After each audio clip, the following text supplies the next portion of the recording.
عوام کہتے ہیں ریلیف یا پھر تکلیف، اور خوراک کے لیے واللہ خیر الرازقین کے وظیفے مختص کر پھر کی ہونا میاں دے نعرے وجن گے ہمیں بنا دے اس سال اوورسیز پاکستانی۔ السلام علیکم دوستو، پاکستان میں بجٹ پیش ہونے کے بعد عوام کی حالت ایسی ہو جاتی ہے جیسے قربانی کے بکرے کو اچانک کسائی نظر آ جائے۔ بجٹ میں حکومت کہتی ہے ریلیف، عوام کہتے ہیں ریلیف یا پھر تکلیف۔ دوستو اس سال وفاقی بجٹ تقریباً 18,771 ارب روپے ہے، اور بجٹ میں حکومت کہتی ہے ٹیکس نیٹ بڑھائیں گے، اور عوام کہتے ہیں بھائی پہلے نیٹ تو چلنے دو۔ پاکستان میں صرف تھوڑا سا طبقہ انکم ٹیکس دیتا ہے، بڑے بڑے مافیاز ابھی بھی ٹیکس نیٹ میں نہیں آتے۔ اب سنیے بجٹ کا پہلا جھٹکا۔ ٹوٹل بجٹ کا 43% یعنی 43% تو سود کی ادائیگی کے لیے مختص کیا گیا ہے، یعنی 100 میں سے 43% تو بینک قرضے دینے والے اور IMF والے لے گئے۔ اب اگر دفاعی بجٹ کی بات کریں تو ٹوٹل بجٹ کا 16% دفاع کے لیے مختص کیا گیا ہے، یعنی ٹینک خوش، جہاز خوش، میزائل خوش، اور عوام کے لیے حکومت کہتی ہے کھلے پیسے نہیں ہیں۔ ویسے اگر دشمن حملہ کرے تو جواب ضرور ملے گا، لیکن اگر محلے کے یوٹیلٹی سٹور پر چینی ختم ہو جائے تو عوام خود ذمہ دار ہوگی۔ اب آتے ہیں اصل بجٹ کی طرف کہ عوام پر کیا لگایا ہے۔ تو دوستوں تعلیم، صحت اور سائنس اور ٹیکنالوجی کو ملا کر بجٹ کا تقریباً 1% بھی مشکل سے بنتا ہے۔ اس پر تو مجھے نبیل صاحب کی بات یاد آ رہی کہ اس سال حکومت نے بجٹ میں صحت کے لیے وَإِذَا مَرِضْتُ فَهُوَ يَشْفِينِ، تعلیم کے لیے ربی زدنی علما، اور خوراک کے لیے واللہ خیر الرازقین کے وظیفے مختص کر دیے ہیں۔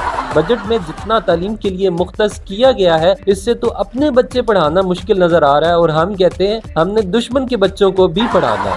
بھائی سیدھی سی بات ہے، جس ملک کے بجٹ میں تعلیم کے مقابلے میں بے نظیر انکم سپورٹ فنڈز کے لیے کئی گنا زیادہ رقم مختص کی گئی ہو، وہاں ڈاکٹر عبدالقدیر نہیں فقیر پیدا ہوں گے۔ اور اس بجٹ میں تو حکومت نے کہا ہے کہ جو شخص ماہانہ 8,483 روپے کماتا ہے وہ غریب نہیں ہے۔ سن کر جھٹکا لگا؟ تو بھائی ان سے بندہ پوچھے، اس سے تو ماہانہ ایک عام پاکستانی کے موبائل کے پیکج اور چائے کا خرچہ بھی پورا نہیں ہوتا۔ یہ غربت کی تعریف ہے یا پھر غربت کا مذاق؟ اب سنیں پیٹرول کی کہانی۔ اس سال پیٹرول کے ساتھ تو ویسا ہی ہوا ہے جیسے آپ نے ایک نان بائی کی کہانی سنی ہوگی، جو روٹی کو 5 روپے مہنگا کر کے 15 روپے میں فروخت کرنا چاہتا تھا، اور اس پر عوام ہو گئے ناخوش۔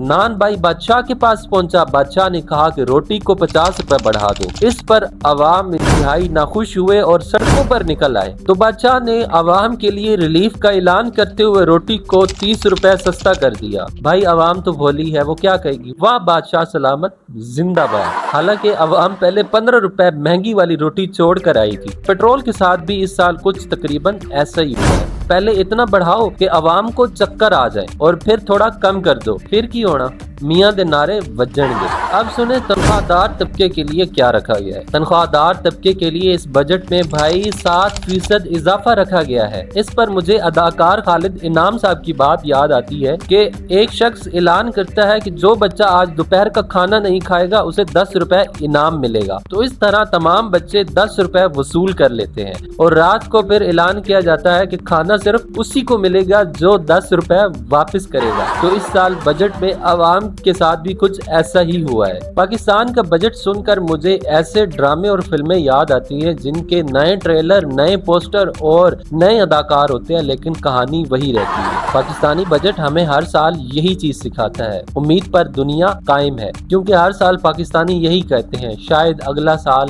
بہتر ہو۔ اگر یہی حالات رہے تو پھر تو ہمیں مل کر یہی دعا مانگنی پڑے گی۔ سب مل کر کہیں میرے ساتھ، اے اللہ ختم کر دے ہماری ساری پریشانی، ہمیں بنا دے اس سال اوورسیز پاکستانی۔ دوستو ویڈیو پسند آئی ہو تو ویڈیو کو لائک، شیئر اور کمنٹ میں اپنی رائے کا اظہار ضرور کیجیے گا۔ اگلی ویڈیو تک کے لیے اجازت چاہوں گا، اللہ حافظ۔